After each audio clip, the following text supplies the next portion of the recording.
back, listeners, to the BizBlend podcast with your host Sana, where business meets the personal and real conversations drive real change. Now, listeners, today's guest is Karen Ann Bulluck, and she's a former corporate executive who swapped boardrooms for bookshelves. Yeah, you heard that right. With two compelling novels and a third on the way, she writes about women navigating the sharp edge of leadership, where ethics, ambition, and identity collide.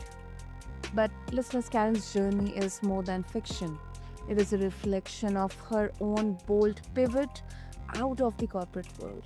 Her insights from coaching female leaders, her mission to explore the silent struggles many women face at the top. So, if you have ever questioned the cost of climbing the ladder or wondered what it really takes to lead with integrity, this conversation is for you. So, Karen, welcome to the show, and I'm really honored and excited to have you here with us. Thank you much, Sana. I am really happy to be here. I love that I love that introduction. I love the way you pulled things together, and I can't wait to have our conversation. Absolutely. Very interesting transition, Karen. Very bold for the fact from executive life to authoring fiction. I mean, our listeners would love to know. I would love to know that was there a turning point that told you that yes, it was time to leave the corporate world behind and then move into the world of writing books. Well, it's interesting. I'm not sure that there was one specific turning point, but for me, I think I got to the point in my career where I had accomplished, you know, my goals. I had accomplished what I set out to do, and I realized that continuing in the corporate world, while, certainly had its challenges and excitement and Mm. things that I loved about it, I felt there was another part of me that needed to be expressed that I really couldn't do in the corporate world, and that really was my creativity. I was an English major in college, so I've always loved writing and reading. I'm a passionate reader, and I felt like I needed to start exploring that other creative side of me, and that I really couldn't do it at the same time I was still in the corporate world. Mm. That's really, really exciting. Really exciting, really inspiring as well, Karen. Because many listeners, our listeners, they are professionals and they are silently, craving a pivot. So your answer, might just be the nudge that they need. So thank you for sharing that, Karen. And now let's talk about your novels. So they center on ethical dilemmas women face in leadership. So why do you think these stories are so rarely told or discussed, especially in the mainstream business media? Well, I think we like to think that the business world is ethical. We have this idea in our heads that we need to say that it is or feel that it is. But yet there's all these silent little tug of wars, I think, that go on with everyone in the business world, but particularly with leaders and women leaders, where yes, you've got to get things done. Yes, the business has to make a profit, all of those things. And I don't discount that in any of my novels, because obviously if a business isn't making money, it's not going to be in business very long. But there's also the side of the cost. You mentioned this in the intro. What's the cost of Mm. getting things done? What's the cost to us personally of succeeding, of having to make those tough decisions? One of the things that you learn very early on in leadership is that you've got to make tough decisions, and you do. I mean, there's no question about that. But at some point, some of the tough decisions start to cross a line for some people, and they start to become something that sucks at your soul versus something that supports and uplifts you. And I think that's one of the things that I love to explore in this. Where is that line for women leaders? Uh, particularly, the characters in my books. The main character's name is Cheryl. And in the first book, she struggles with, for instance, the company does a bunch of layoffs and they don't necessarily handle it in a way that most of us would like. How does she deal with that?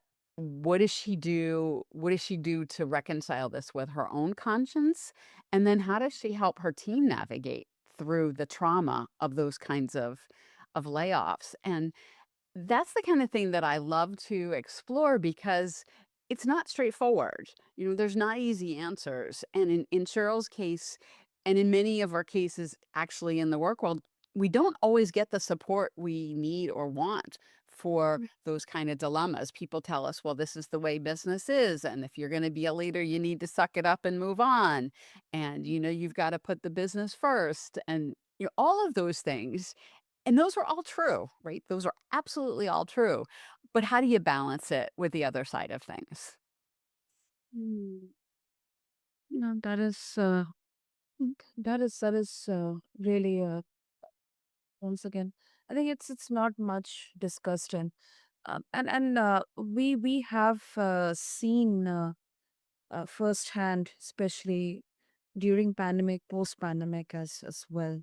Um, and can you share any example from your books or maybe your personal experiences where maintaining integrity it actually came with a real cost? Well, I think fortunately, and my books are inspirational, so sometimes they don't really necessarily have the cost. But in the case of Cheryl, she takes a real risk at a board meeting where she has to say no to some very powerful people in the industry and in her company. And in this case, it I will, give a sneak peek giveaway that it does work out, Okay. but there is a cost on the personal side of her life because her husband is not really on board with the direction that she's going. Okay. And so it actually creates a rift in her marriage more than it creates a problem in the workspace. Okay. But there are also lingering questions, and as the books are actually a series of 3, and I'm working on the 3rd one now, and as these a as this plays out in her career, the fact that she took a stand on some of these crucial ethical issues, in such a public way, in a board meeting, has created questions in the minds of some of the board members and some of the investors in the company of her fitness as a leader. And so it works out maybe the first time, but then there's this doubt in people's minds. Is she really the right person for this job? And there's a constant tension between her and some of her colleagues that support her and some of the people that think maybe she's not aggressive enough, she's not willing to make the tough decisions, that she's too soft on people, that she's not going to get things done. All of those things create lingering doubts, and she has to try to navigate that of staying true to her conscience, but still showing up in a way that the other people in leadership trust her and believe in her and know that she's going to actually do the right thing for the business too. And that's where a lot of as the story unfolds, that's where a lot of tension comes in. And in the 3rd book, y- you know, I think that's really going to come to a head Mhm. because investors are like, you know, no, you need to be what we want you to be, not who you're trying to be. And how that works out is going to be really interesting to see because I don't know yet. I mean, yeah, it's a really complicated, frustrating scenario to deal with when a decision which is supposed to be taken, a decision or action supposed to be taken in a workplace, it is also um, directly or indirectly, determining the events in your personal life. It's such a dilemma, Karen. So, uh, It really is. uh, it is, and women. I mean, maybe it's a systemic or it's a cultural thing that we are uh, kind of taught to be to listen to everyone and not to say no to anyone, uh, because then they'll have wrong impressions about us, as you mentioned that others in the workplace will think that she's not the right fit in the leadership. So I think this is a very relevant, uh, practical daily life example. It really is, and one of the things that I find very interesting and I explore in the books is that, that intersection of our personal lives and our professional lives, and I think for women in particular, that is a much bigger intersection than it often is for men. Men are and I'm generalizing here, and I'm not trying to say anything negative about men, but men are very good at compartmentalizing things and keeping everything in one bucket. Here's my business bucket, here's my personal bucket. And I know, like, a lot of the men I know are very, particularly my husband, for example, are very good at that compartmentalizing. And it serves a really valuable purpose for them. In fact, it makes things cleaner in many cases. But I think women, just by nature, and to your point, the way we're taught, have a much harder time separating those and keeping things in compartments. We tend to look at things more, as intertwined, and our personal and our professional lives weave together in ways sometimes that are very uncomfortable, and sometimes in ways that are very beneficial. So it depends on our situation and what's going on. But one of the things that I really find interesting is also relationships in the workplace, and the relationships between people. And I talk a little bit about that in the second book, where relationship between a man and a woman, in that gets the lines get blurred in a not healthy way. But it happens, right? We joke about having our work wives or our work husbands, and that is a very real phenomenon in the workplace. And how do we navigate that without crossing lines? Because sometimes we're not getting the support we want at home, so we get it at the workplace, and then how does that work out? So Mhm. that's another thing that I find really interesting, because we need support. And I think as particularly as women, we're always looking for our support network, and which is great. And sometimes that support network is really hard to find. Yeah, I agree. I agree with you, Karen. And you also coach women leaders. So, from your experience and that, have you observed any patterns or blind spots consistently when it comes to ethical decision making? I think one of the things that I've noticed most in coaching women is many women underestimate themselves. Mm. They feel like, and this is, we don't want to oversell ourselves as women. We want to make sure that we're, being honest, and we're not overselling ourselves. And in worrying about that, we often sell ourselves short. So I've Mhm. seen that with a lot of women. We don't acknowledge what we've really accomplished and what we're really bringing to the table. And I put that in the context of an ethical dilemma, simply because I think one of the things that, women, we don't want to lie. We don't want to tell people that we can do something that we can't.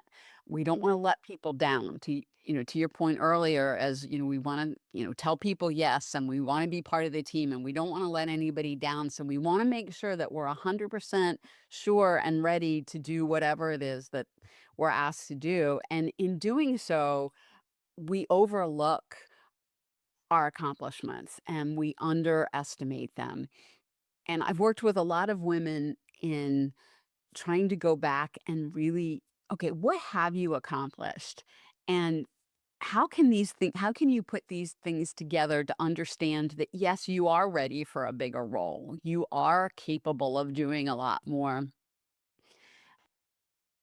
And it's always eye-opening when we go through the exercise of really writing down and looking at everything that women have accomplished.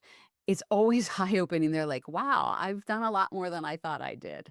So we sell ourselves short, and I've seen that as a very consistent pattern with a lot of the women that I've coached and worked with. And once they take a look at it and they say, "Oh, wow, I'm really capable of a lot more," then they feel more confident in stepping into bigger roles and bigger positions and in saying putting their hands up and saying, "Yes, I can do this." Absolutely. Absolutely. And then interestingly, I have had conversations on visibility when it comes to women in workplaces in the leadership positions, or whether in, discussing compensations or, considering themselves much deserving for that much awaited promotion. I think during those situations, it's really very essential to understand that what kind of true genuine value you are bringing to the table, and then also having that in the communication completely, to put it out across, that yes, I am capable of that, I have that knowledge, that capability, that talent required here. So yeah, you really hit the nail in that. Yeah, and you have to raise your hand, and we're often taught not to raise our hands, that we're being too pushy, right? How many of us have been told you're being too pushy, you're being aggressive, and we'd like to think that some of that is changing, and I think some of it is changing, particularly in the younger generations. Yeah. I see a different perspective, but it still exists, and in some societies more than others as well. You know, it's more accepted in some cultures versus others. And that goes for both, the broader culture of the society that people are living within, or the culture of the company. Some companies are more open to it than others. And I think that's an important distinction to make. Right. Hey, and before we conclude the conversation, Karen, as you write the final book in your trilogy, uh, what questions about power, gender, and authenticity are you still wrestling with? Especially with the current advancements, the current more and more open discussions around gender biasness or equality or inequality. Well, the last book is based on the concept of trust and building trust, rebuilding trust when it's been broken. And so some of the things that I'm wrestling with is, women trusting themselves, right? Mhm. The kind of the conversation we were just having. The other thing that's really interesting and I'm wrestling with in the third book is the whole concept of how artificial intelligence is impacting leadership. And, I think that particularly for women, but I think, for everyone, Mhm. how do we keep the humanity in business, in our lives when, artificial intelligence, you hear all kinds of wild stories about how it's gonna replace everyone in the workplace and or 70% of jobs and, all these wild stories. And I'm not saying that they're not, eventually gonna be true. I have no idea. I can't predict the future, but as leaders, how do we wrestle with that? How do we keep humanity in the workplace? How do we keep the focus on humans, both internally and outside of the company, right? Because obviously, at the end of the day, customers are the lifeblood of any company. How do we keep the humanity in our societies and our businesses and everything, and still integrate the powerful capabilities that AI can bring to the table. And certainly, that's one of the things that a lot of leaders are struggling with these days. And one of the topics that I'm exploring in this third book, not to say that I'm having all the answers, but again, from an ethical standpoint, what are the right answers there? And are we considering a lot of the ethical questions around AI? Um, and there's a couple of the characters that are really going to, particularly the lead character, because her role is in IT, so she's really going to be on the hot seat from that standpoint. Yeah. Karen, before we conclude the conversation of our listeners, they would like to connect with you and also get access to your trilogy. What would be the best way? Well, LinkedIn is sort of my social media platform of choice. So you can find me under Karen Ann Bulluck or my company name, which is Daring to Transcend. Either one of those are ways you can find me, and you can always reach out to me at Karen at daringtotranscend.com, because I talk about daring to transcend in the concept of my books and my work, because it is a risk to Yeah. transcend. It is a risk to rise above what's going on. And I love to encourage women to take risks and to really take things to the next level. Absolutely. Absolutely. Lovely. I'll make sure to have all the details in the show notes. And Karen, thank you for reminding us that not only titles or promotions they determine power, but it's more about the courage to ask better questions and also write or maybe rewrite your own rules. So thank you so much for the work you are doing. Well, thank you, Sana. And that was a beautiful way to sum it up. I appreciate the work that you're doing because these conversations are really important to have. Absolutely. And to all the listeners out there, especially women, whether you are leading a team, writing your own story, or wrestling with a tough choice right now, this conversation is a reminder that integrity is really easy, but it's always worth the risk. If Karen's words resonated with you, check out her novels. Stay tuned for the final installment of a trilogy. Just refer to the show notes along with this episode. Until next time, keep blending boldness with reflection right here on BizBlend. Thank you.